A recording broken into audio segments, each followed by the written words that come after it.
የማም ሰው ይመስላል ስናየው እንወደው ዘንድ ደም ግባት የለው። ምን ማለት አንፌቨርድ ነው። ሊትራሊ ቃሉ አንፌቨርድ ነው። ምን ማለት መሰለ ኢየሱስ ወሬ ጀምሮ አታስጨርሰው። መላእክት እኮ ለፍራክሽን ኦፍ ሰከንድ እኮ አይተውት አያውቁም። መሬት ላይ የኔን ኃጢአት ሲሸከም እኔ እንኳን ለማየት ፈቃደኛ አልሆንኩም። እሱ እኮ የውበት መደምደሚያ ነው። እሱ እኮ የሰማይ ብርሃን ነው። የዘላለም ፀሐይ ነው።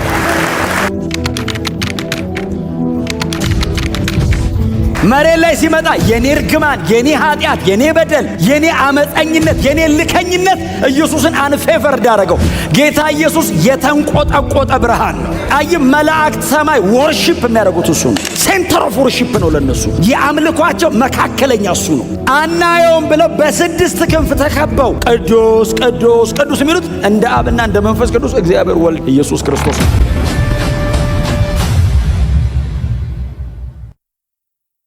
የትኛውም የወንጌል ጸሐፊ ከይሁዳ ቤተልሔም ተነስቶ ነው ወደ ሰማይ የሚሄደው። ዮሐንስ ወንጌል ሲጽፍ ከሰማይ ወደ ምድር ነው የወረደው። የዮሐንስ ትምህርተ ክርስቶስ ከመለኮትነቱ ጀምሮ ሰውነቱ ጋር ነው የሚመጣው። ከላይ ወደ ታች የትኛውም ህንጻ አሁን ይሄን ህንጻ ስንሰራው ወደ ታች ቆፍረን ወደ ላይ ነው የሰራነው። ዮሐንስ ወደ ላይ ቆፍሮ ወደ ታች ነው የሰራው። የተንጠለጠለ ክርስቶሎጂ። እኔ አሁን አሳ አጥማጅ እንዴት ገባው ላለሁ። ኦኬ ገባው፣ የመንፈስ ብርሃን ነው። ማብራራት እንዴት ቻለ? በጣም አያችሁ፣ ሰው ተምሮ ብቻ አይደለም ተገልጦለትም ነው የሚያውቀው። መማርን የመሰለ ጥሩ ነገር የለም። ስነ መለኮትና ምግቡና ተማሩ። በጣም ብዙ የምትማሩ ልጆች እንዳላችሁ አውቃለሁ። እዚህ ቸርች ከመጣችሁ በኋላም ደግሞ ብዙዎቻችሁ ለመማር ወሰናችሁ ትምህርት ቤት የተመዘገባችሁ ሰዎች እንዳላችሁ አውቃለሁ። ሌሎቻችሁም ቶሎ ቶሎ ተመዝገቡና ተማሩ። ብርሃን ግን ከመንፈስ ቅዱስ ነው።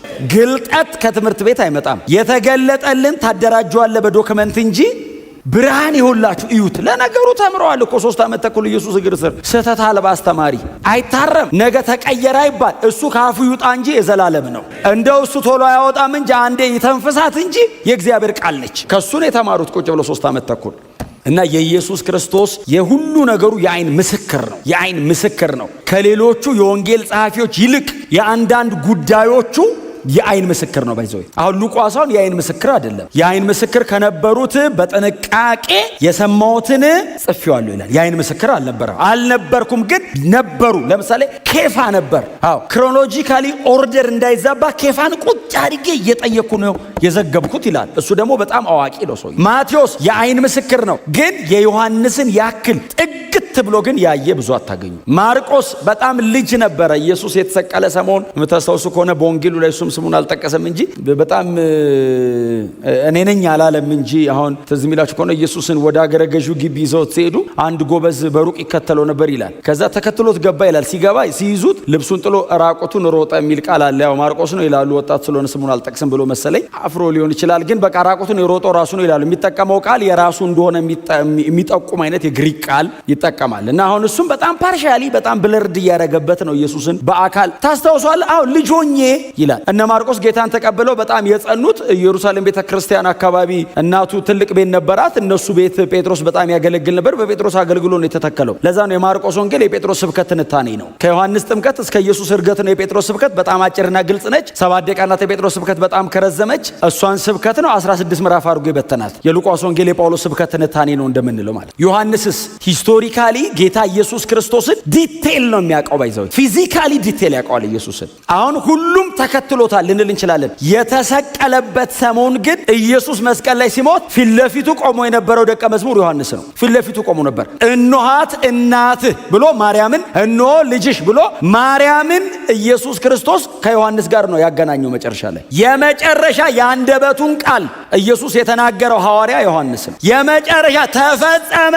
የሚለውን ድምፁን ፊቱ ቆሞ ያየው ዮሐንስ ነው። ጎኑን በጦር ወጉት ብሎ የጻፈው ዮሐንስ ነው። ሲወጋ ያየ የለም። ጴጥሮስ ጀርባውን ተተለተለ ነው ያለው። ለምን በሩቅ ኋላ ይከተለው ነበር ይላል ሉቃስ 22 ላይ። ስለዚህ የተተለተለው ነው ያየው፣ ስትራይፕሱን ነው ያየው። ዮሐንስስ ጎኑን ወጉት አለና ሲጽፍ እሱ ብቻ ነው የጻፈው ደምና ውሃ ከጎኑ ወጣ አለ። አይቶት ምንድን ነው የወጣው ብሎ ደም። ከዛ ሲጽፍ ዋ ዲቴል የክሩሲፊክሽኑ በጣም ዲቴል ነው። ስለዚህ ከሌሎቹ የወንጌል ጸሐፊዎች ይልቅ ዮሐንስ ወንጌል ከወንጌሉ 47% የኢየሱስ መስቀል አካባቢ የተሰራ ወንጌል። ምንም ነገር ዮሐንስ ወንጌል ላይ ካገኛችሁ ለምሳሌ የሰው ልጅ ይከብር ዘንድ፣ የሰው ልጅ ክብሩን ያሳይ ዘንድ፣ የሰው ልጅ ሊከብር የሚሉ ቃላቶች ዮሐንስ ወንጌል ላይ ብቻ ነው ያሉት ተደጋግመው። እነዚህ ቃላቶች በሙሉ የሚያመለክቱት የኢየሱስን የመስቀል ሞትና ሞት ብቻ ነው። ክብሩን ይገልጥ ዘንድ ማለት አልዓዛርን ከሞት ያስነሳ ዘንድ ማለት አይደለም። በአልዓዛር መሞትና መነሳት የኢየሱስ መሞትና መነሳት ሊሰበክበት ነው። ክብር ለእግዚአብሔር ይሁን። ሐሳቡ እንዲያያዝላችሁ ወደ ላይ ወጣ ብላችሁ እዩት እስቲ።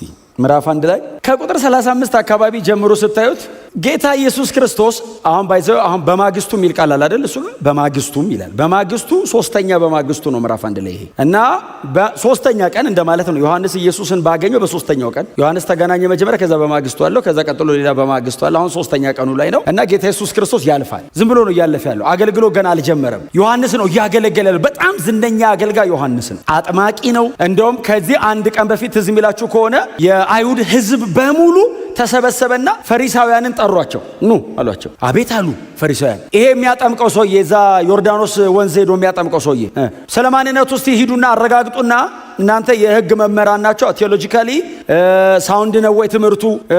አጠማመቁ ልክ ነው ወይ? በምን ስልጣን ነው የሚያጠምቀው? ደግሞ እሱስ ማን ነው? ሂዱና አረጋግጣችሁ ኑ ብለው ፈሪሳውያንን ጠርተው ሲጠይቁ እሺ አሉና ፈሪሳውያን ተሰብስበው ሴኔቱ የተወሰነ ሰው መረጠና ዮሐንስ ጋር ላኩ። ከዛ ዮሐንስ እያጠመቀ እያለ መጡ። የተወሰኑ ግሩፕ መጣ። ከአይሁድ ሸንጎ ነው የመጣ ነው። ዘንድሮ ከሆነ ከምክር ቤት እንደማለት ነው። ባይዘው የአይሁድ ሸንጎ ማለት የሃይማኖት መሪዎች ብቻ ሳይሆኑ ይገደል ብለው አሁን ኢየሱስ ፐርሲኪዩት እንዲደረግ እንዲሰቃይም እንዲገደልም የፈረደበት ባይዘው መጀመሪያ ሸንጎ ነው። እስጢፋኖስ ይወገር ብሎ የፈረደው ሸንጎ ነው። ስለዚህ ሪሊጂየሱን ብቻ ሳይሆን ፖለቲካሊ ያለውንም የአይሁድ እንትን ኢንፍሉዌንስ ያደርጉታል። ሆል ሲስተም እጃቸው ስር ነው። ጠሩና ሲልኳቸው ሰዎቹ መጡ። ከፈሪሳውያንና ከህዝቡ ነው የተላከ ነው። ጠፍር ይታጠቅ ነበር ይላል ዮሐንስ። አንዳንድ የመጽሐፍ ቅዱስ ካራክተሮች በጣም የሚገርሙ ሰዎች። ጠፍር ይታጠቃል። ሰውነቱ ደከም ነገር ያለ ነው። የበረሃ ማር ነው እየበላ የመጣ ይላል። በጣም ቦልድ ነው። ቀጥሎ ዋይልድ ነው። ብዙ ከተማ ያውቅ ተጠርተ ትጠየቅ ዘንድ ስለ ማንነት መጀመሪያ ለኛ ነገረን። አንተ ክርስቶስ ነህን? ዋው! አሁን ሌላ ሰው ቢሆን ምንድን ነው የሚለው? ይሄ በር ከተከፈተ ይገርመሃል አይደል? ምን ነው እሱ ዮሐንስስ አይደለውም ክርስቶስ አይደለም። ኤልያስ ነህን? በጣም የክብር አገልጋይ ነው። አይደለውም። ኤርምያስ ነህን? ወይንስ ለጠሩን ምላሽ እንሰጥ ዘንድ አንተ ስለ ራስህ ማን ነኝ ትላለህ? ኤርምያስም አይደለውም፣ እኔ በነቢዩ ኢሳይያስ እንደተነገረው በምድረ በዳ የሚጮህ ድምፅ ነኝ። እግዚአብሔር ያሳየውን ተመልሶ ሄደው ማን ነኝ አለ ሲል አቶ ድምፅ ከባድ ነገር ነው። በምድረ በዳ የሚጮህ ድምፅ ነኝ። ለጌታ ጎዳና አቅኑ፣ ተራራው ዝቅ ይበል፣ ሸለቆ ይሙላ፣ ስርጋጎጡ ይስተካከል፣ ጠማማዊ ቃና የሚል ድምፅ ነኝ። የእግዚአብሔር ክብር ከኋላ እየመጣ ነው። መንገድ እየጠረኩለት ነው። እኔ ድምፅ ነኝ፣ ቃል ከኋላ ያለ። ዮሐንስ ድምፅ ነው፣ ኢየሱስ ቃል ነው። እኔ ነኝ፣ እኔ ጠርግለታለሁ፣ እሱ ይወጣል አለና እንደውም አለ አይደል? እንደውም በመካከላችሁ አለ።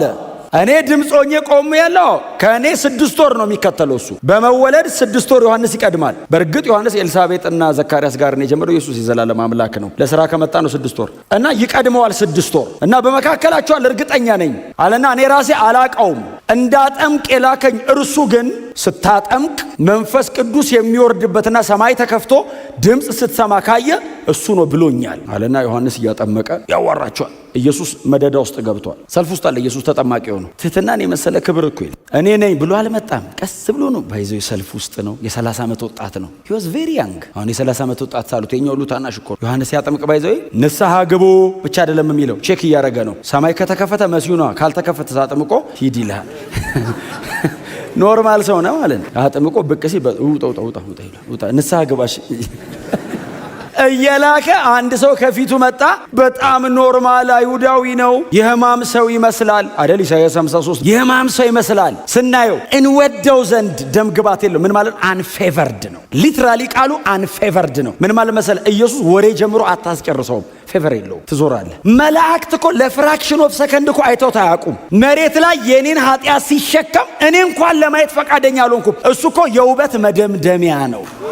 እሱ እኮ የሰማይ ብርሃን ነው። የዘላለም ፀሐይ ነው። መሬት ላይ ሲመጣ የኔ እርግማን፣ የኔ ኃጢአት፣ የኔ በደል፣ የኔ አመፀኝነት፣ የኔ ልከኝነት ኢየሱስን አንፌቨርድ አደረገው። ጌታ ኢየሱስ የተንቆጠቆጠ ብርሃን ነው። አይ መላእክት ሰማይ ወርሺፕ የሚያደርጉት እሱ ነው። ሴንተር ኦፍ ወርሺፕ ነው ለነሱ። የአምልኳቸው መካከለኛ እሱ ነው። አናየውም ብለው በስድስት ክንፍ ተከበው ቅዱስ ቅዱስ ቅዱስ የሚሉት እንደ አብና እንደ መንፈስ ቅዱስ እግዚአብሔር ወልድ ኢየሱስ ክርስቶስ ነው። ሂስቶሪካሊ ግን መሬት ላይ ኢንካርኔት አድርጎ ስጋ ለብሶ ሲመጣ ለማየት ራሱ ፈቃደኛ አትሆንም። ለወሬ አታስጨርሰው። የእኔ ኃጢአት እንዲያርጎት እኔ አንድ ቃል አለ ይኸውላችሁ እንዲህ ይላል እዛው ኢሳይያስ 53 ላይ ነው። ኃጢአታችንን ተሸከመ በደላችንን ተቀበለ ይልና እኛ ግን ስናየው ይላል በእግዚአብሔር እንደተቀሰፈ እንደተጎዳና እንደተሰቃየም ቆጠር ነው ይላል። ኃጢአታችንን ተቀበለ ይላል፣ በደላችንን ተሸከመው። ከዛ ሳየው የኔ በደል የኔ እርግማን የኔ ኃጢአት እንዲህ ሳየው በእግዚአብሔር የተቀሰፈ ነው፣ የተጎዳ ነው፣ ቀጥሎ የተሰቃየ ይመስላል። እግዚአብሔር የሁላችንን በደል እላዩ ላይ ሲመጣ አይገምትም፣ አትገምተውም። እውነቱን እኮ ነው እግዚአብሔር ምልክት የሰጠው። ጭንቅላቱ ዙሪያ ክብ ብርሃን አለ አላለውም። ኦርዲነሪ ነው፣ እንደውም ከሰው መሃል ማትመርጠው አይነት ነው። ለእንትንም ለምርጫም አይመችም። አናጤ ቤት ነው ያደገው። አይመስልም፣ ፈዋሽ አይመስልም። አሁን በጣም ያ ፌመሱ ሰውዬ እዚህ ዮሐንስ ራሱ ያነሳው ሰውዬ 38 ዓመቱ አልጋ ቁራኛ በጣም ነው የምወደው። ሁሉም ሰባኪ የሚያነሳው ይመስለኛል፣ አላውቅም። እንደኔ በጣም የምናነሳው መጽሐፍ ቅዱስ ውስጥ ስላለ ነው። ባይዘው መጽሐፍ ቅዱስ ውስጥ አለ። 2000 ዓመት እንዲነበብ እግዚአብሔር ፈቅዶ አስገብቶታል። ሰውዬው ምንም አማኝ አይደለም። በጣም ግልጽ እውነቱን እናወራ። አማኝ አይደለም። እኛ አልጋውን ተሸከሙ ከሮጧ በኋላ ስለምናነብን አማኝ አይደለም። እንኳን ሊያምን ይቀርና ያውቀውም ኢየሱስን። ልትድን ትወዳለህ ሲለው መልአክ መጥቶ አሁን ሲያንቀሳቀስ የሚወረውር ባይዘው መልሱ የሰውዬው መልስ ኢየሱስ ማንነት ላይ ነው መልሱ። ለምን መሰለህ? ሲያየው ፈዋሽ አይመስልም። መልአክ መጥቶ አሁን ሲያንቀሳቀስ የሚወረውረኝ ሰው የለኝ ማለት ተባበረኝ አረ ወርዋሪ አድርጎ ሊቀጥረው ፈለገ ነው። አሁን ሰው የለኝም ማለት ምን ማለት ነው? ሰው ነኝ። እንደው አንዴ መልአክ መቼ እንደሚመጣ አይታወቅም። ፌቨር አድርግልኝ፣ አብረኝ ክረም፣ ውለህ እደር፣ እንደው አንዴ ብትወረውረኝ ሲለው አላወቀም። ምን ያውን በሰውየው አልፈርድም። ኢየሱስም ያልፈረደው ለዛ ነው። መልአክ የሚልከው ራሱ እንደመጣ አላወቀም። አረ በዚህ ዓመት እሱ አይመጣ ምን መጥቻለሁ ነው መልአኩ። ከዛ ጌታ ኢየሱስ አየውና እውነቱን አንደርስታንድ አደረገው። ኢየሱስ ታውቃለህ አሁን ፊቴን አይቶ ነው በፀሐይ የተቃጠለ የደፈረሰ አይን የተበላሸ ጸጉር የቆሸሸ አቧራ በአቧራ የሆነ አቧራ የጠገበ እግር አይቶ ነው በቃ አልጋ ተሸክሞ ይመን ብሎ በ6 ወር ደህንነት በ6 ወር ደቀ መዝሙር በአገልግሎት ትምህርት እንደ ትላንትና ባለ ስልጣና ሰው ወደ ጌታ አይመጣም በፍጹም። ስለዚህ በቃ አልጋ ተሸክመ ተነስና አልጋን ተሸክመ ወደ ቤት ሂድ። እኔ ሁላችሁ አለማም እኔ አሁን ማያም እንዴት ይፈወሳል አላውቅም፣ ግን ተነስ፣ አንድ ታምራን ተነስ፣ ከዛስ አልጋን ተሸከም፣ ከዛ ወደ ቤት ሂድ። ብዙ እኮ ነው መጽሐፍ። ሰውየውም ተነስቶ አልጋውን ተሸክሞ እየሮጠ ኢየሱስ እሱን ፈውሶ ነገር እየፈለገ ነው። እዛ በሰንበት ቀን ያደረገው የሰንበት ጌታ ነኝ ለማለት ፈልጎ ነው። እዛ ቤተ መቅደስን መበጥበጥ ፈልጎ። ሰውየው ደግሞ ሲሮጥስ አቋራጭ መንገድ እያለ በቤተ መቅደስ በኩል ነው የሮጠው።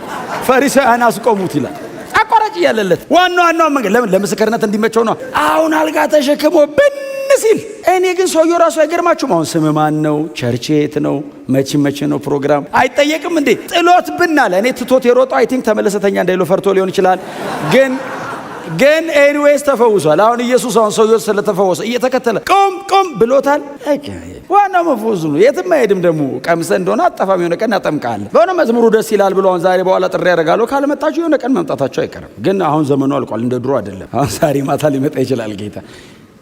ሰውዬ ወደ ቤቱ ሲሮጥ ኢየሱስ ዝም ትቶት ይላል። የ38 ዓመት ያልጋ ቁራኛ ሊፈውስ ሲመጣ አይመስልም። ኦርዲነሪ እስራኤላዊ ነው፣ ፈዋሽ አይመስል። ምንም ፕሮቶኮል ምናምን የተለየ የለው። ኖርማል ሰው ሲምፕል። የትህትና አልቲሜትሊ የትህትና ሞዴላችን ኢየሱስ ነው። የመጨረሻ ሞዴል ኢየሱስ ነው። የክብርስ የመጨረሻ የክብር ጥግ፣ ከሱ ውጭ ክብር የለም። የመጨረሻ ክቡር ነው፣ የመጨረሻ ትሁት ነው። እና ዮሐንስ ኢየሱስ ሲመጣ ብሎ እየጠመቀ ነው። እሱንም ተረኛ አለው። መጣ ኢየሱስ ውሃ ውስጥ ሊያጠምቀው ሲል ሰማይ ተከፈተ። አብ በእርሱ ደስ የሚለኝ የምወደው ልጄ እርሱ ነው። እርሱን በቃ ዮሐንስ አገልግሎ ሊጨርስ ነው። ለእሱ ነው የመጣው። ዮሐንስ ሊያጠምቀው ሲል ልክ ሰማይ ተከፍቶ አብ ባይዘው ወይ አሁን ኦኬ ለኛው ነብይ ሊልክ ይችላል። ለኢየሱስ ነብይ የላክም። ላይቭ ነው ያወራው። ቀጥታ እንደዚህ አብ አልቻለም። የልጁ ጥምቀት ነው። ቀጥታ ሲያወራ ህዝቡ ነጎድጓድ። ዮሐንስስ ሰማው። አላጠምቅም አለው። አላጠምቅም አንተን ብያለሁ የመጣሁት የንስሐ ጥምቀት እኮ ነው ማጠምቅ ሲል ጌታ ኢየሱስ ተጋደውና ሕግን ሁሉ ጽድቅን ሁሉ ፈጽም ዘንድ ይገባናል አጥምቀኛል። ለምን አሉ? ያለ ጊዜ ገልጠ መከራ እንዳትመጣብኝ አሁን አጥምቀኝ። ምክንያቱም ዮሐንስ ቀድሞ ከመሰከረ ፈሪሳውያን ይገሉታል። ቀድሞ ያለ ጊዜው እንዳይገልጠው እኮ ነው። ከዛ ተጠመቀ። ከዛ ኢየሱስ ወጥቶ ሲሄድ አይቻለሁ፣ እመሰክራለሁ፣ የእግዚአብሔር በግ አለ ከኋላው። ከዛ በማግስቱ የሚቀጥለው ቀን ዮሐንስ ኦልሬዲ ያገለገለ አገልግሎ አላቆመም። ያገለገለ ኢየሱስ ተጠምቆ በማግስቱ ማለት ነው። በጣም እኮ ከባድ ቀን ሆነ። የጥምቀት ቀን እያለፈ ዮሐንስ አየው ከሁለት ደቀ መዛሙርቶቹ ጋር ከእንድሪያስና ያ ስሙ ያልተጠቀሰው ሰውዬ ከሁለቱ ጋር እንዲያየው የእግዚአብሔር በግ ሲል ሁለቱ መልአክ ዮሐንስ አሉት የእግዚአብሔር በግ ሲል ትተውት ሄዱ። ዮሐንስ ተከተሉት ኢየሱስን ኳላው ኢየሱስ ቶሎ ሲል ኳላው ይከተሉታል። ዞሮ አያቸው። ምን ፈልጋችሁ ነው? ቃል በቃል ለሱ ነው ያለው። ቃል በቃል ባይዞ ጎሽ ተከተላችሁኝ አይደለም ያላቸው። ዞር አለ። ምን ፈልጋችሁ ነው የምትከተሉኝ ሲል ረቢ፣ አሁን እሱ የእግዚአብሔር በግ ነው ያለው። እነሱስ መምህር። ለምን መሰለ መምህር ያሉት? ከዚህ በኋላ ካንተ እግር ስር ነው የምንቀመጠው አሉት። ረቢ ሆይ አሉትና እንከተልህ አይደለም ያሉት። ወዴት ትኖራለህ? እንኑር። የእግዚአብሔር በግ በአካል አግኝተን አብረን እንኑር። ወዴት ትኖራለህ ሲሉት እኔ አሁን ትንሽ ዝንባሌ ነገር ሲታይ እኮ በጣም ጥሩ ነገር አለ በርታ ነው ይባላል። ጌታ ኢየሱስ ምን ፈልገህ መጣኸው? ማጣሪያ እኮ ነው። እንደዚህ የተጠራን ሌላ ሰው ማቀው ኤልያስ ኤልሳን የጠራበት ነው። ስለዚህ ይላችኋል ኤልያስ እያለፈ እያለ እግዚአብሔር ተናግሮት እኮ ነው ምትክ እሱ ነው ኤልሳ ነው ትቀበዋለህ አለው። እሺ አለው። ኤልያስ አጠራር አይችልም። ከተማ ስለማይኖር እሱ ፈፋ ውስጥ ሆና ነው የሚያድረው። ምግብም ሲርቦት ቴካዌ ቁራ ነው የሚያመጣለት። ብዙ ከሰው ጋር አልኖርምና አጠራር አያውቅምና ዝም ብዬ እሄዳለሁ ከተሰማው ይምጣ ብሎ ዝም ብሎ ሲያልፍ አይደል ኤልሳ እያረሰ ነው በሁለት ጥማድ። ከዛ በመጎናጸፊያ ትንሽ ነካ አድርጎት አለፈ። ሮጦ መጣና ጌታዬ አለው። አቤት አለው። አንዴ ጥማድ በሬዎችን አርጄ ቤተሰቤን ተሰናብቼ ልምጣ ልከተልህ ሲለው ኤልያስ ምንድን ያለው? ከእኔ ጋር ምን አለ አለው። አለመምጣት ትችላለህ ሲለው ለምኖ እንደው እባክህ አስቆመው። ተከተለው። ጌታ ኢየሱስ እንድርያስና ዮሐንስ ነው ሞስት ፕሮባብሊ የሚሆነው ዮሐንስ ነው። ካንተ ጋር መኖር እንፈልጋለን መኖሪያ የት ነው ሲሉት ኑ እሺ እዩ አላቸው። ይዟቸው ሄደና አብረውት ዋሉ ይላል። እስከ ቀኑ 10 ሰዓት ቁጭ ብለው አስተማራቸው። የመጀመሪያ ተማሪዎቹ ናቸው። ከአፉ ሲሰሙ አሉ። ከዛ ዮሐንስ ጋር ተመልሰው ሄዱ የሚል ጥቅስ የለም። ኢየሱስ የነካው ሰው ሄዶ ሌላ ሰው ይዞ ኢየሱስ ጋር ነው የሚመጣው። እንድርያስ እቺን ጉዳይ ለኔ ብቻ አትነግረኝም አሉ። አንድ ወንድም አለኝ አሉ። ቸኮል ይላል። የጴጥሮስ ወንድም ነው። ጴጥሮስን ወደ ጌታ ያመጣው እሱ ነው። ወደ ጌታ ማምጣት ያድል እንዴ ሄደ አሉ። ታንብብላችሁ በጣም አስገራሚ መስካሪ። በእውነት ወደ ኢየሱስ ሰውን ማምጣት አለባችሁ። ቁጥር 41 እንድርያስም በመጀመሪያ ያደረገው ወንድሙን ስምዖንን ፈልጎ መሲሁን አገኘነው ብሎ መንገር ነው። ክብር ለኢየሱስ ይሁን። ባይዘዌ ምንም መጽሐፍ ላይ ያሉ ቃላት በእውቀት የገቡ ቃላት ናቸው።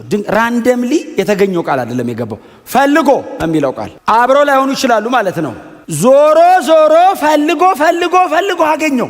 እሺ ሲለው መሲሁን አገኘ ነው። እንዲህ በቀልድ ነው እንዲህ መሲሁ የሚባለው? ለአንድ አይሁዳዊ እኮ መሲህ ማለት እኮ ከዘፍጥረት 3:15 ጀምሮ እስካሁን ድረስ 6000 ዓመታት በመጽሐፍ ቅዱስ ደግሞ 1440 ዓመት ሲጻፍለት የከረመውን አገኘሁት ማለት እኮ ነው። እግዚአብሔር ከሰማይ እኛን ለማዳን ቀብቶ የላከውን መሲሁን አገኘ ነው ሲለው ጴጥሮስ በኋላ ፍሮንት ላይ የሚመጣው ሰውዬ መጣ። ኢየሱስ ከእንድርያስ ጋር መጣ። እኔ ጴጥሮስን በአካል ባውቀው ብዬ አስባለሁ። ችኩል መጣ ሮም አይደል ጴጥሮስ መጣ። የዚህ ቀን ሮም አደባባይ ተዘቅዝቆ እስከተሰቀለበት ቀን ድረስ በቃ መጣ ሰውዬው መጣ። የምሩን ነው የመጣው። ያው መሀል ላይ ግን ባክ ማድረግ አንለውም። እሱ ፍርሃት፣ አንዳንድ አለማመኖች ሲመጣ ሰው ነው ያመጣው። ወደኋላ ሲመለስ 1-4 ሰው ይዞ ነው የሚመለሰው። አንዴ ሲመለስ አይታችኋል።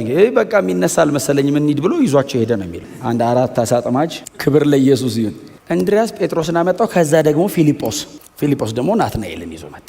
ፊልጶስ ሄደ፣ ናትናኤልን አገኘው። እንደዚህ ያለው ቀላል ሰው አይደለም ናትናኤል። ከበለስ ዛፍ በታች ተቀምጠሃል ማለት ምን ማለት መሰላችሁ? የዛ ዘመን የነበሩ የሕግ መምህራን እንደዛ ከዛፍ ጥላ ስር ተቀምጠው ነው ሕጉን የሚያጠኑት። ሕግ የሚጠናበት ቦታ ነው። ባይዘው ኢየሱስ ሜንሽን ያደረገው ዝም ብሎ ጥላ ስር ቁጭ ብላ እያረፍክ ነው ማለት ሳይሆን ሕግ አመሳካሪ ነው ማለት ነው ሰውየው። እና ሄደና ዝም ብሎም አይደለም የመሰከረ መሲህ አገኘን አይደለም ያለው። የመጽሐፍ አዋቂ አይነት ነው ይሄኛው ናትናኤል። በኋላ ላይ አይ ቲንክ በርቶሎሜዎስ የሆነው መሰለኝ። በኋላ ላይ ከተከታዮች መካከል በርቶሎሜዎስ የሆነው እሱ ነው። እና መጣና ፊልጶስ እንደዚህ ያለው ዛሬ ሄደን አብረን የዋልነው አንድ ሰው ሙሴ በሕግ ደግሞ ነቢያትም ስለ እርሱ የጻፉለትን ማንን ነው የሚለው? የዮሴፍን ልጅ የናዝሬቱን ኢየሱስን አገኘ ነው። አሁን የናዝሬቱ ኢየሱስን አገኘ ነው አልበቃውም፣ አይመጣለትም። አሺ ብሎ ሰውየው እጁ ላይ ጥቅልል ይዟል። የሙሴ ጥቅልል አለ እጁ ላይ። ሙሴ በሕግ አለው እጃለሁ ነቢያት የጻፉለትን አንተ ቁጭ ብለህ ነው ስታነብ የምትውለው። ያንተ የምታነባቸው መጽሐፍት መደምደሚያውን ማን ነው አለው? የዮሴፍ ልጅ የናዝሬቱን ኢየሱስን አግኝተነዋል ሲለው ይሄ ሲዋዛ ነው እንዴ? ከናዝሬት መልካም ነገር ይወጣል እንዴ? ከሕግ መጽሐፍትም ከነቢያትም ሳመሳክር ከናዝሬት መልካም ነገር ይወጣልን አለ። ባይዘው ወጥቶ ያውቃል። አሁን እኛ ብዙ ጊዜ ኢየሱስ ጋር መተን ይወጣልን ብለን ዮናስ ነብዩ ዮናስ የብሉይ ኪዳኑ ነብዩ ዮናስ አሁን ኢየሱስ ከመጣ በኋላ የናዝሬት ተባለ እንጂ ከዛ በፊት ዮናስ የተነሳው እዚህ አካባቢ ነው። ባይዘው አንድም የብሉይ ኪዳን ነብይ አለ ስሙን ቀጥታ ማላስታውሰው የተነሱት ከዚህ ነው። ባይዘው ኢየሱስን ላለመቀበል የሕግ መምህራን የሄዱት ርቀት ነው ባይዘው እንጂ ሰው ስላልተነሳ አይደለም። እንደነ ነብዩ ዮናስ አይነት ታላላቅ ሰዎች ለዛ እኮ ነው ጌታ ኢየሱስ ሜንሽን አድርጎታል። ከነብዩ ከዮናስ ምልክት በቀር ለዚህ ትውልድ አይሰጠውም ብሏል እኮ ኢየሱስ። ከነብዩ ከዮናስ ምልክት በቀር ለዚህ ትውልድ አይሰጠውም። ግን ይኸውላችሁ ርቀት ነው የሚሄዱት፣ ርቀት ላለመቀበል ስታስበው አንተ እዚህ ቤተልሔም እያለ ትልልቅ የሕግ መምህራን ያሉባቸው እነ ኢየሩሳሌም እያሉ ሌሎች የገሊላ ከተሞች እያሉ ከናዝሬት መልካም ነገር ሊወጣ ይችላልን ሲለው ምንድን ነው ያለው? ሊያስረዳው አልሞከርም። አይችለውም። የሕግ አዋቂ ነው። ናና ያለው ናኒድና ናና ያለው። ከዛ ናትናኤል መጣ ከፊልጶስ ጋር ወክ እያደረጉ ሲመጡ ጌታ ኢየሱስ አየው። ክፋት የሌለበት ንጹሕ እስራኤላዊ አለው። አሁን ኢየሱስ ክርስቶስን ላለመቀበል ሳይሆን እውነትን ለማወቅ ነው ይህን ሁሉ ነገር የሚያደርግ ይሄ ልጅ። ስለዚህ ሞቲቭ ኢንቴንሽን ንጹሕ ነው አለው። ክፋት የለብም፣ ዲሴትፉል አይደለህም፣ ንጹሕ እስራኤላዊ ነው ይላል ሲለው ናትናኤልስ አይ ቲንክ እኔ በፊልጶስ ስብከት ትንሽ ተሸርሽሯል እንደዚህ አለው።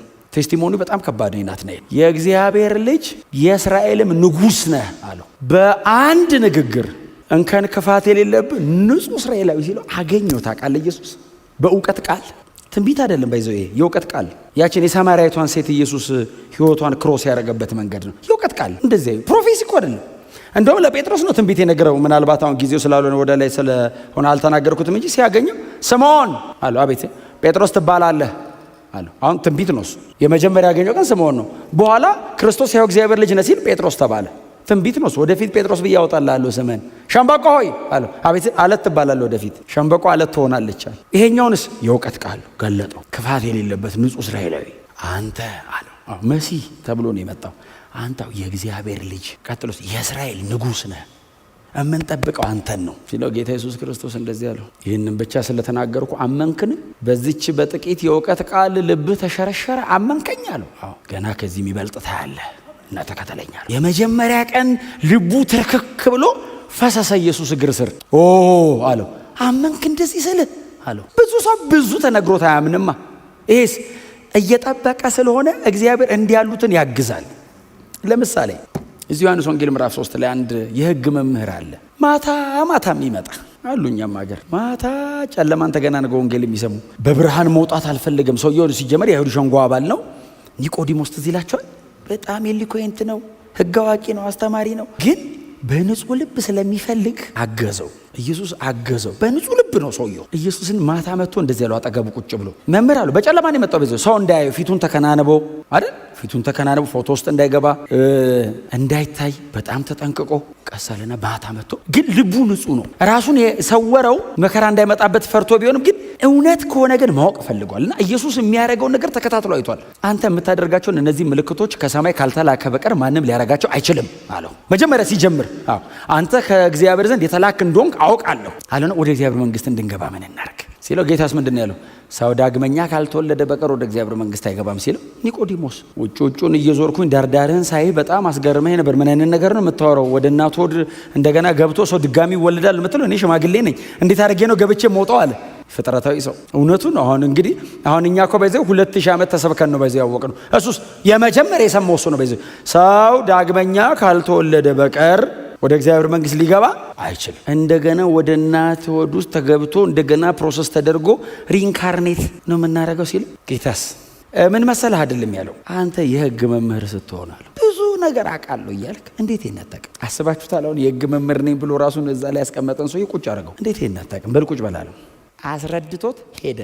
ሰውየውስ እስከ መጨረሻ የኢየሱስ ተከታይ ነበር። ባይዘ መጨረሻ ላይ ሸንጎ መሃል ገብቶ ስለ ኢየሱስ የሚከራከረው አንዱ እሱ ነው። ሌላው የአርማትያስ ዮሴፍ ነው። ከሸንጎ መካከል ገንጥሎ አወጣው። በንጹህ ልብ ግን ይፈልገው ስለነበር ጌታ ኢየሱስ ክርስቶስ እውነትን ነገረው፣ አገዘው፣ ወደ ብርሃን አመጣው። ይህም ወጣት ልክ እንደዛ ነው። ሕግ አዋቂ ነው፣ ያነባል። ሚስጥር ነገር ሲነግረው እንከን የሌለብህ ክፋት ማታቅ ንጹህ እስራኤላዊ ነህ ሲለው አንተ የእስራኤል ንጉሥ ነህ የእግዚአብሔርም ልጅ ነህ አለው። በጣም ከባድ ስቴትመንት ነው። ባይዘው የእስራኤል ንጉሥ ነህ የሚለው መሲህ ነህ የሚል ነው ተተክቶ የሚገባው ቃል። ትክክለኛ እናንተ የምታነቡት ከሆነ ኦሪጂናሊ ማኑስክሪፕቱ ላይ ክርስቶስ የሚለውን ከዚህ ጋር አንድ ላይ ነው የሚሰፋው ኩሪዮስ ከሚለው ጋር። የእስራኤል ንጉሥ ነህ የሚለው መሲያችን ነህ አለው። እምንጠብቅ አዳኛችን አንተ ነህ አለው። ቀጥሎ የእግዚአብሔር ልጅ ነህ አለው። አይሁዳዊ ብሎም ሕግ አዋቂ ማንንም የእግዚአብሔር ልጅ ብሎ አይጠራም። የእግዚአብሔር ልጅ ኢየሱስ የተገደለው ለምንድን ነው? የእግዚአብሔር ልጅ ነኝ ብሎ እኮ ነው የገደሉት። ራሱን ከእግዚአብሔር ጋር እኩል አረገ ነው ባይዘወይስ ትርጉሙ። የእግዚአብሔር ልጅ ነህ ማለት አምላክ ነህ ነው ትርጉሙ። እኛ መሃል ስጋ ለብሰ አድረህ ነው እንጂ መለኮት ነህ አለው። እድሜያችንን ሁሉ በክርስትና እምነት ላይ ጠልቀን ብንገባ የመጨረሻ እውቀታችን ይሄ ነው። ኢየሱስን የእግዚአብሔር ልጅ ከሚለው እውቀት የዘለለ ሌላ እውቀት አይመጣም። የእግዚአብሔር ልጅ ነው የሚለውን ግን በጣም በጥልቀትና በስፋት እናጠናለን። ሳንጨርሰው እድሜያችን ያልቃል። ፓኬጁ ግን ይሄ ነው። የምትጠበቀው መሲህ ክርስቶስ ማለት ነው አንተ ነህ። ቀጥሎ ከሰማይ የወረድክ በመለኮትነት ላይ ሰውነትን የደረብክ ደግሞ የእግዚአብሔር ልጅ አንተ ነህ። አምላክ ሰው ሆነ መሃላችን መታሃል። በመስቀል ላይ ሞተ ታድነናለህ አለው። ከዚህ ውጭ ክርስትና አለን? ይሄ ነው በቃ። ጌታ ኢየሱስ ክርስቶስ እንደዚህ አለው፣ በል ይሄንን የሚያክል ግዙፍ እውነት በዚች ጥቂት የእውቀት ቃል ካገኘ አለው ተከተለኝ፣ ብዙ የሚበልጥ ነገር ታያለህ። ከዛ ለተሰበሰቡት ሁሉ እንደዚህ አላቸው። የተሰበሰቡት የሚለው አሁን እኛ የሚመስለን ይህን የሚያክል ጉባኤ ነው። 6 ናቸው መሰለኝ። ለተሰበሰቡት ሁሉ የሚለው 6 ናቸው። እንድሪያስ አለ፣ ጴጥሮስ አለ፣ ፊልጶስ አለ፣ ዮሐንስ አለ፣ ናትናኤል አለ። 5 ከጌታ ጋር 6 ለተሰበሰቡት ሁሉ። በኋላ ባይዘው አንዱ ብቻውን ነው በ7 ደቂቃ ሰብከ 3000 የሚያመጣው። ሁሉ ቢባል ያዋጣል። የከተማ ኩሌታ የሚከተላቸው እነዚህ ነው። ባይዘው ሁሉ አለ ኢየሱስ ለተሰበሰቡት ሁሉ የእግዚአብሔር መላእክት በሰው ልጅ ላይ ወደ ሰማይ ሲወጡና ሲወርዱ ታያላችሁ። ይህችን ራእይ ዘፍጥረት 28 ላይ ያያት ሰዋል። ያዕቆብ የሚባል የይስሐቅ ልጅ ትዝ ይላችኋል።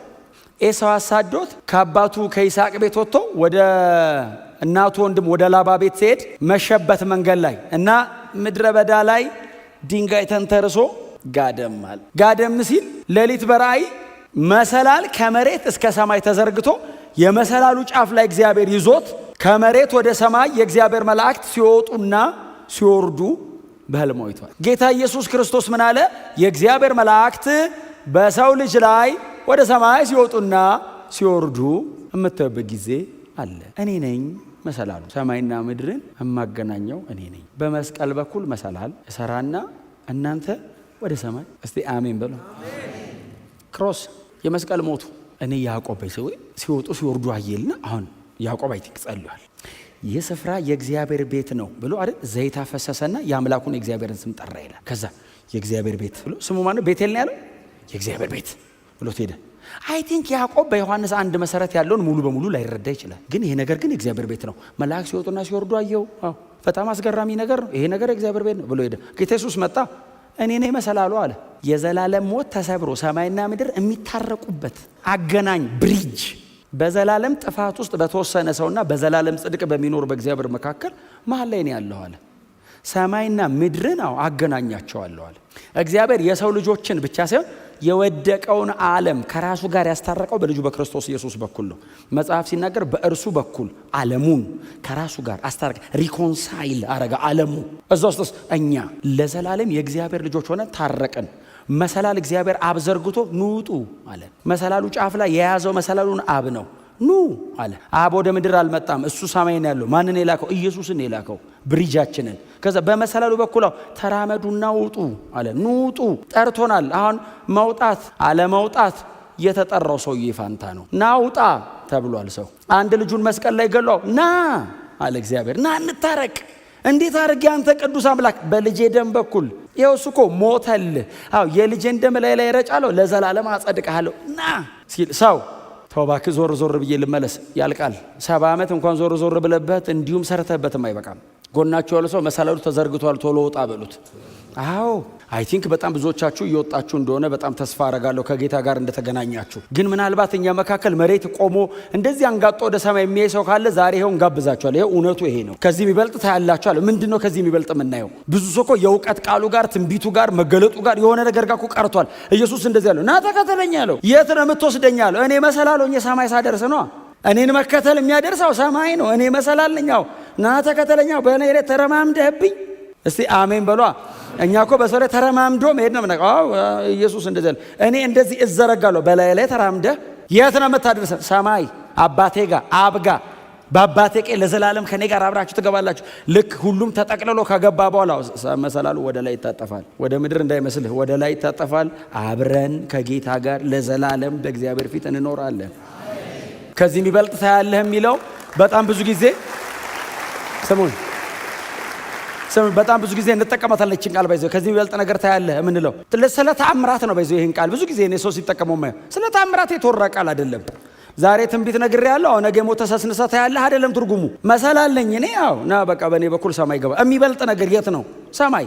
የተሻለ ነገር የት ነው? ሰማይ። ለንጽጽር የማይቀርብ ነገር የት ነው? ሰማይ።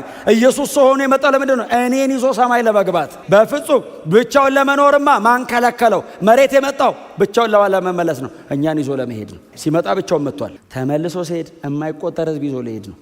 ግር ብለን አስቡት። ሰማያውን እንግዲህ ከጌታ ጋር በመሰላሉ ባለው ከነ ጳውሎስ ዘመን ጀምሮ የወጣውን ሰው ዝም ብለህ ሳለው ቁጥሩ ብዛቱ መሰላሉ እኮ በጣም ትልቅ ነው።